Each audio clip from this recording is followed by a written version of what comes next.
The lone representative. The arrival. The massive doors of the Galactic Council chamber hissed open with a sound that reminded Colonel Marcus Kane of pressurizing airlocks. He stepped through, his military dress uniform crisp despite the 3-day journey through hyperspace. The chamber beyond defied every architectural principle he'd ever learned. Crystalline walls curved impossibly upward, meeting at angles that shouldn't exist in normal space. Kane had seen combat on 17 different worlds, faced down pirates in the Kepler Belt, and survived the siege of New Johannesburg. But nothing had prepared him for this moment. Surrounding him in a vast amphitheater sat representatives from 47 different species, each more alien than the last. The Council's shock. "You cannot be serious," rumbled a voice that sounded like grinding stone. The speaker was a massive creature that resembled a walking mountain, with eyes like glowing coals. "The humans send one soldier to answer our ultimatum?" Kane straightened his shoulders, a slight smile playing at the corners of his mouth. "Colonel, actually. And technically, I'm their entire diplomatic response to your concerns." A ripple of what could only be described as outrage swept through the chamber. Beings that looked like living light pulsed brighter, while others with too many limbs gestured wildly. The sound was like a symphony of confusion, chirps, clicks, harmonics, and frequencies that made Kane's teeth ache. The ethereal's disbelief. From the section reserved for the most ancient species, a figure rose. She was tall and graceful, with features that seemed to shift between solid and transparent. Her voice carried the weight of millennia. "I am Ambassador Tithia of the Ethereal Collective," she said, her words creating visible ripples in the air. "We have monitored your species for the past 2 years. Your military expansion, your aggressive territorial claims, your unusual diplomatic methods. And Earth's response to our formal inquiry is to send one military officer?" Kane nodded respectfully. "That's correct, ma'am. Though I should mention, I volunteered for this job." The insectoid's confusion. A creature that resembled a praying mantis crossed with a disco ball stood up from the insectoid collective section. Its compound eyes somehow managed to convey skepticism across species barriers. "This is unprecedented," it clicked, its voice translated through the universal communicator. "We are discussing potential military action against your entire species. Your expansion into the Vega sector, your interference in the Rigel trade disputes, your protection of civilian convoys without proper authorization. And your government sends a single colonel?" Kane's grin widened. "Well, they did offer to send a general, but I figured you folks might prefer someone who's actually been there and done that. I've got first-hand experience with most of the situations you're probably upset about. The questions begin." The chamber erupted in what Kane was beginning to recognize as the galactic equivalent of confused shouting. He waited patiently, hands clasped behind his back, until the noise died down. "Colonel Kane," Ambassador Tithia said, her voice cutting through the last of the chatter. "Perhaps you could explain your species' apparent disregard for established galactic protocols?" Kane considered this. What exactly are the established protocols when you encounter a ship under attack by pirates? The proper procedure is to maintain a safe distance, contact the nearest galactic peace enforcement station, and file a formal report. Military intervention requires approval from at least 3 council members and how long does that usually take?" Kane interrupted. "Depending on the complexity of the situation, anywhere from 6 to 18 standard galactic months." Kane nodded thoughtfully. "Right. So if you saw a family with children being attacked by pirates, you'd spend 18 months getting permission to help them?" The human perspective. The silence that followed was deafening. Kane could practically hear the mental gears turning in 47 different types of alien minds. "Colonel," said a new voice from the section reserved for the aquatic species. The speaker looked like a cross between a dolphin and a sea anemone. "You must understand that galactic law exists to prevent conflicts between species. Unauthorized military action can lead to people dying while you're filling out paperwork, Kane finished. Look, I get it. You folks have a system. But humans, we see someone in trouble, we help first and ask questions later. It's not complicated. The ultimate question. The creature that looked like a walking mountain leaned forward. And what gives your species the right to decide when galactic law should be ignored? Kane's expression grew serious. The same thing that gives us the right to breathe, I suppose. We're here, we're alive, and we're not going to stand by and watch innocent people get hurt just because helping them isn't convenient for your bureaucracy. The chamber fell silent again. Kane could feel the weight of nearly 100 alien gazes upon him. He'd faced down enemy artillery, survived 3 separate assassination attempts, and once talked a terrorist out of detonating a nuclear device. But this moment felt different. Ambassador Tithia leaned forward. Colonel Kane, do you understand that your species' actions could be considered an act of war against the established galactic order? Kane met her gaze steadily. Ma'am, if helping people is an act of war, then I guess we've been at war since the day we figured out how to build spaceships. The silence stretched on, pregnant with possibility and danger. The human problem. The Council's dilemma. Ambassador Tithia's ethereal form shimmered as she addressed the assembled representatives. The chamber had been reconfigured into deliberation mode, with Colonel Kane standing in the center while the alien diplomats formed concentric circles around him. The human problem, she began, her voice carrying harmonics that translated into every language simultaneously, is not merely about their military actions. It's about their fundamental approach to existence itself. A being that resembled a living coral reef with too many eyes spoke up. In the past 18 months, humans have made contact with 23 different species. 23. Most civilizations spend decades preparing for first contact with a single new species. Kane cleared his throat. If I may, sir, ma'am, your honor. We didn't exactly plan most of those meetings. We just kept running into folks who needed help. The cetacean's concern. The dolphin-like creature from the aquatic section undulated forward, its bioluminescent patches flashing in what Kane was learning to recognize as agitation. Colonel Kane, your species rescued a Vorthan diplomatic vessel from pirates. Noble, yes.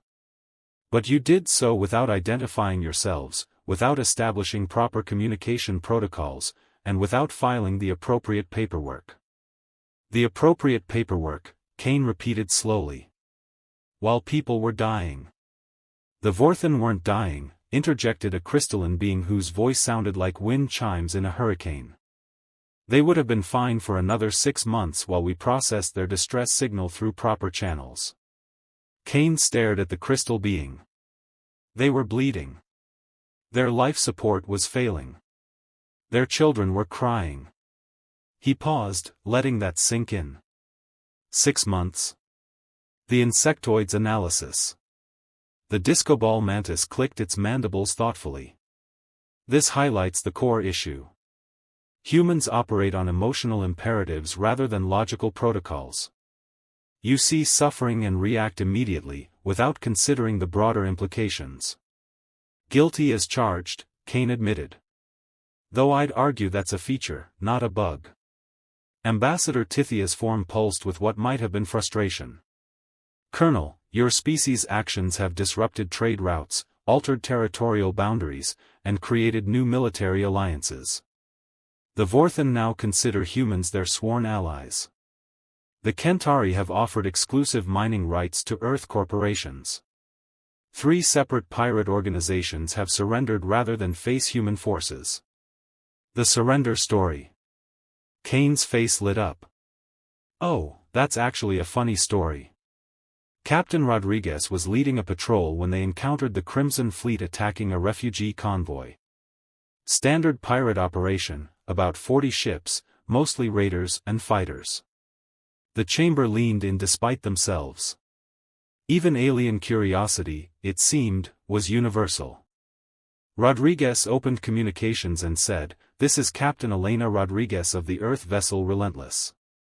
You have 30 seconds to surrender or we're going to have a problem. Kane chuckled. The pirate leader, big guy, looked like a cross between a shark and a nightclub bouncer. He laughed. Asked Rodriguez if she was serious. One human ship against 40 pirates? The human advantage. Rodriguez said, I'm not threatening you with one ship. I'm threatening you with humans. Then she transmitted something that made every pirate in the fleet surrender immediately. The mountain-like being rumbled. What could possibly have that effect? Kane's grin was decidedly predatory. Rodriguez sent them our military history. All of it. Every war, every battle, every time humans decided that impossible odds just meant they had to get creative. The chamber fell silent.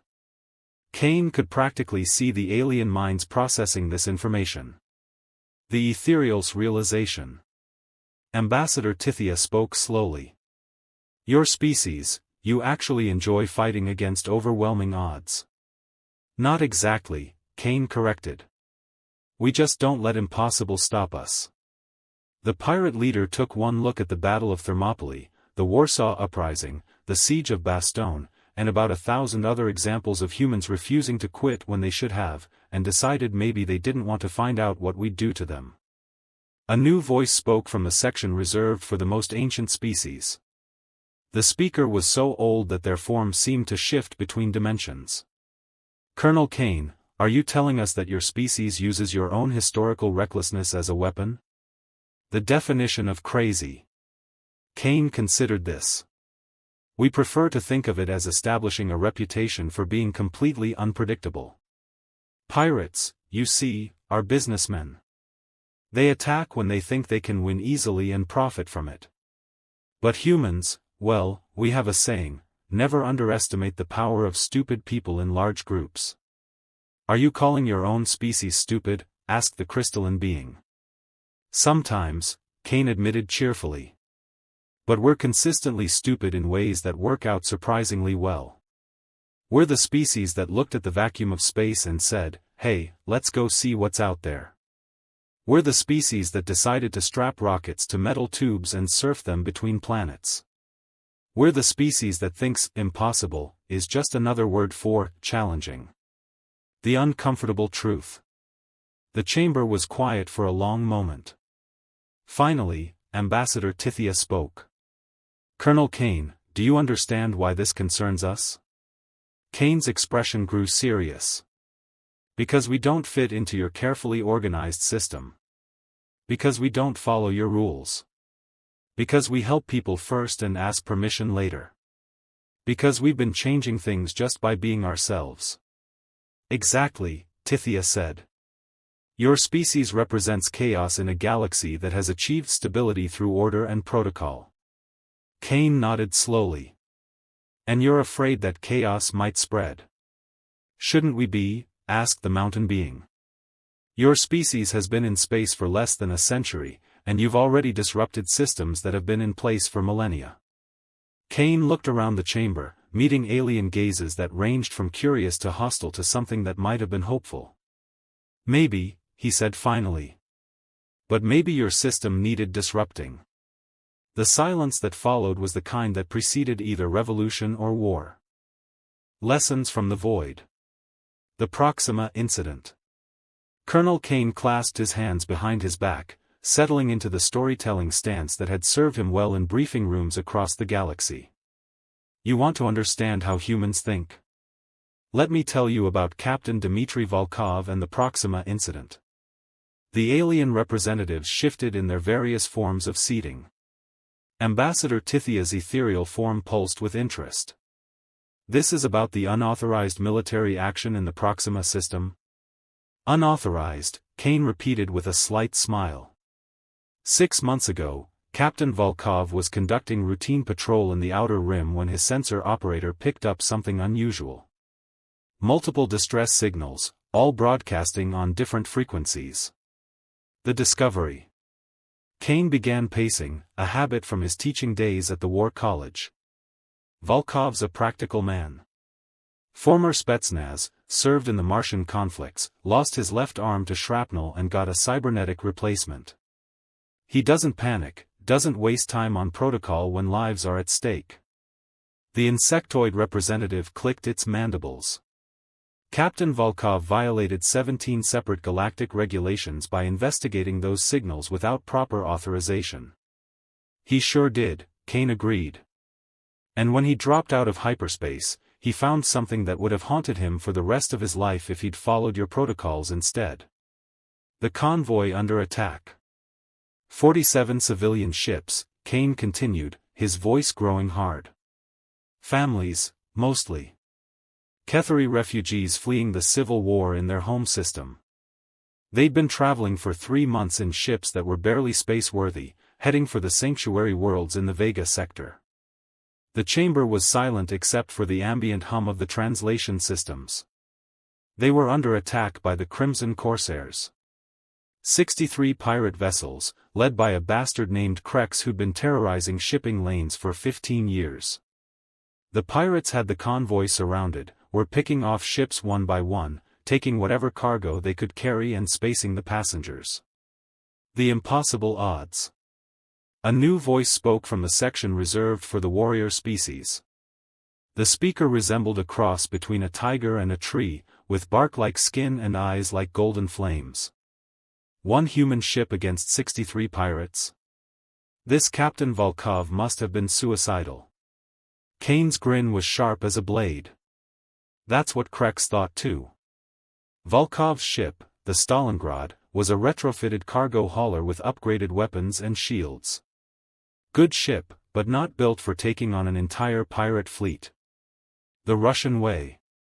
Volkov opened communications with Krex and said, in that thick Russian accent of his, "You have one chance to walk away. Take it." Kane's imitation of Volkov's accent drew what might have been chuckles from some of the alien representatives. The pirate leader laughed. Kane continued. Asked Volkov if he was drunk or just stupid. Volkov said, "I am Russian." Is same thing. Then he cut communications and started shooting. David and Goliath.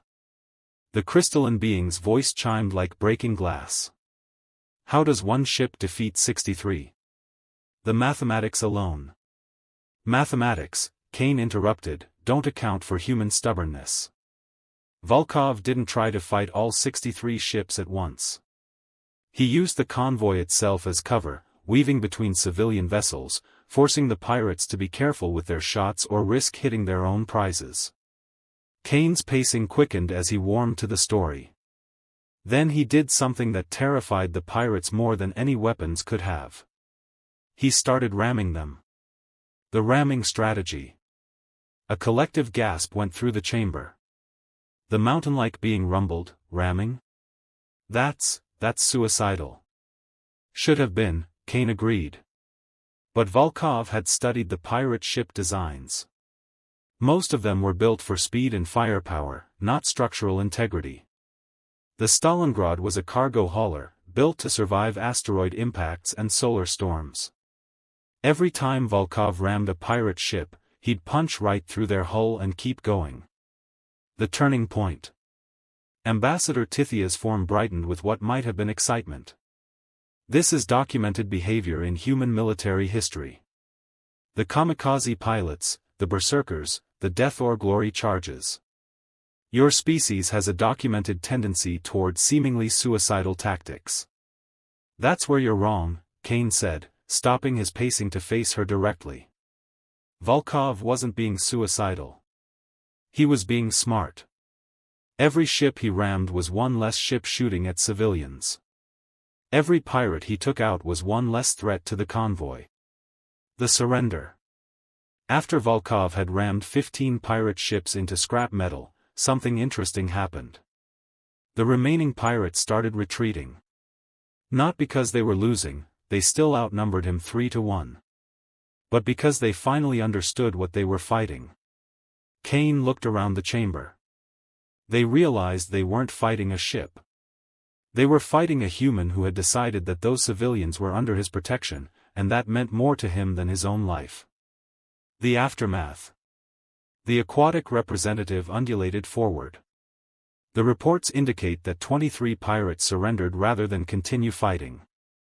They did, Kane confirmed. And the rest fled the system. All because one Russian cargo captain decided that following your protocols was less important than saving lives. The lesson. The ancient being whose form shifted between dimensions spoke slowly.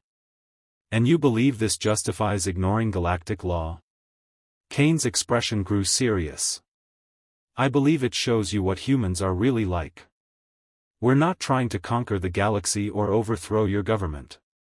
We're just trying to do what's right, even when it's inconvenient. The question of authority.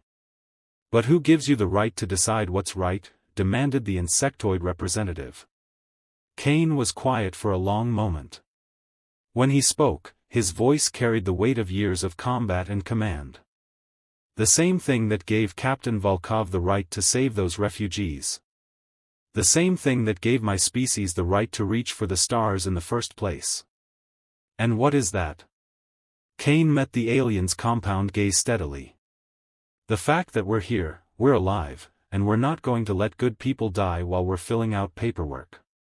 The chamber fell silent, and in that silence, Kane could almost hear the sound of an entire galactic civilization grappling with a concept they'd never encountered before, the idea that sometimes, the right thing to do was the unauthorized thing to do.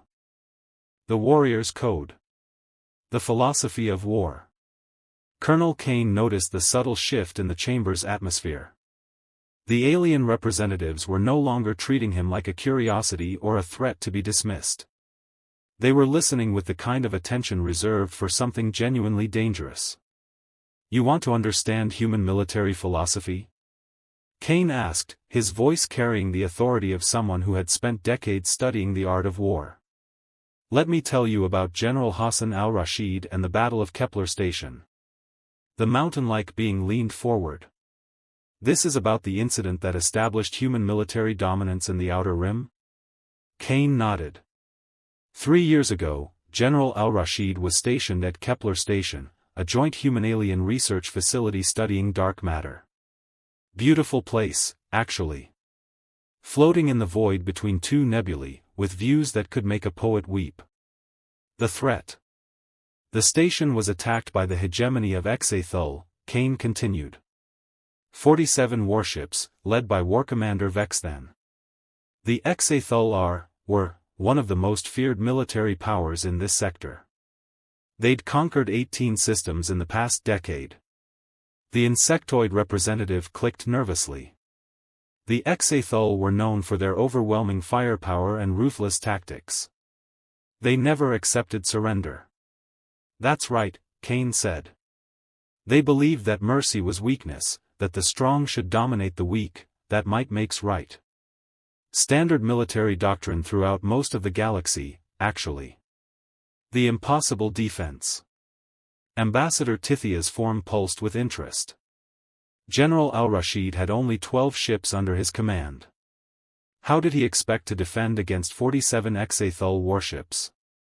Kane's smile was grim. He didn't. Al-Rashid took one look at the tactical situation and realized that conventional defense was impossible. So he did something that confused the hell out of the Exathul. Which was? He invited them to surrender. The Exathul response. The chamber erupted in what Kane was learning to recognize as alien laughter. The sound was like a symphony of confusion, chimes, clicks, rumbles, and harmonics that somehow conveyed universal amusement. War Commander Vexthan laughed too, Kane said. Right up until al-Rashid started explaining exactly what would happen if the Exathul didn't take the offer. The laughter died. The crystalline being's voice chimed with curiosity. What could 12 ships possibly threaten 47 with? The human advantage. Kane began pacing again, his movements precise and military. Al-Rashid opened communications with the entire Exathul fleet. He said, I am General Hassan al-Rashid of the Earth Defense Force. You have 30 seconds to surrender unconditionally or I will demonstrate why humans are considered the most dangerous species in the galaxy. War Commander Vexthan, Kane continued, was a veteran of hundreds of battles. He'd conquered entire systems. He looked at 12 human ships and saw easy prey. The demonstration. Al-Rashid waited exactly 30 seconds. Then he did something that changed galactic military doctrine forever. Kane stopped pacing and faced the chamber. He transmitted the complete tactical specifications of every ship in his fleet. Silence fell like a hammer. The alien representatives stared at Kane with expressions ranging from confusion to horror. He gave away his tactical advantage, asked the aquatic representative. He gave away everything, Kane confirmed. Ship specifications, weapon configurations, defensive capabilities, even the names and service records of every human officer in the fleet. The psychological warfare. The Exathul studied the data, Kane continued. They realized that human ships were faster, more maneuverable, and carried weapons that could punch through Exathul armor like paper. But that wasn't the terrifying part. Ambassador Tithia leaned forward. What was the terrifying part? Al-Rashid had given them complete tactical information, and he was still offering to let them surrender. The Exathul realized that either the human general was completely insane, or he was so confident in his ability to destroy them that he didn't care if they knew how he was going to do it. The service records. Kane's expression grew serious. Then the Exathul made the mistake of reading the service records.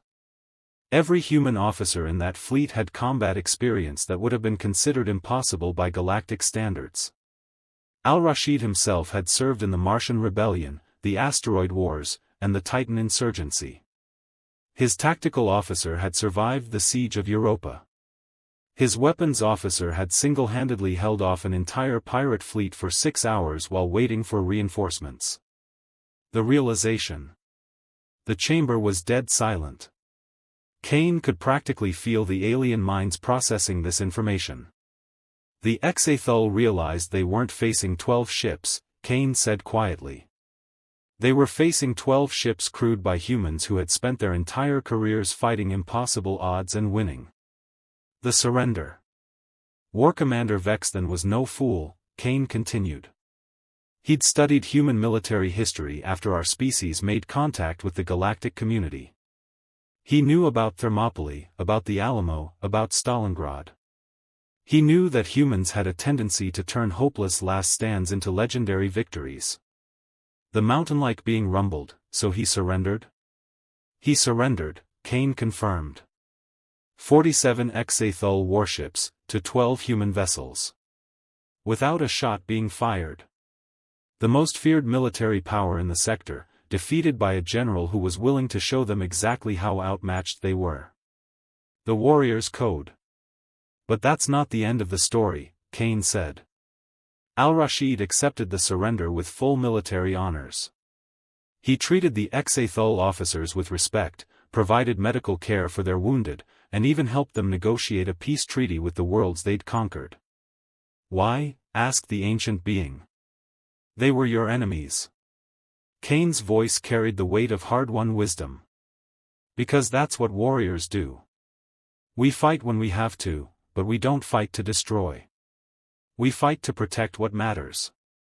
And sometimes, the best way to protect what matters is to show your enemies that you're strong enough to be merciful. The new reality. Ambassador Tithia's form pulsed with what might have been understanding. This is why 3 separate pirate organizations have surrendered rather than fight humans. You've established a reputation for being both incredibly dangerous and surprisingly honorable. That's the idea, Kane said. We don't want to conquer the galaxy. We just want to make sure that the people who do want to conquer it understand that we're not going to make it easy for them. The challenge. The chamber was quiet for a long moment. Finally, the insectoid representative spoke. Colonel Kane, your species has fundamentally altered the balance of power in this sector. How do we know you won't use that power to impose your will on others? Kane met the alien's compound gaze steadily. Because we've had that power for 3 years now, and we've used it to protect people, not conquer them. Because our strength isn't in our weapons or our ships, it's in our willingness to stand up for what's right, even when it costs us. The silence that followed was pregnant with possibility. In that moment, Kane could feel the weight of an entire galaxy's future hanging in the balance.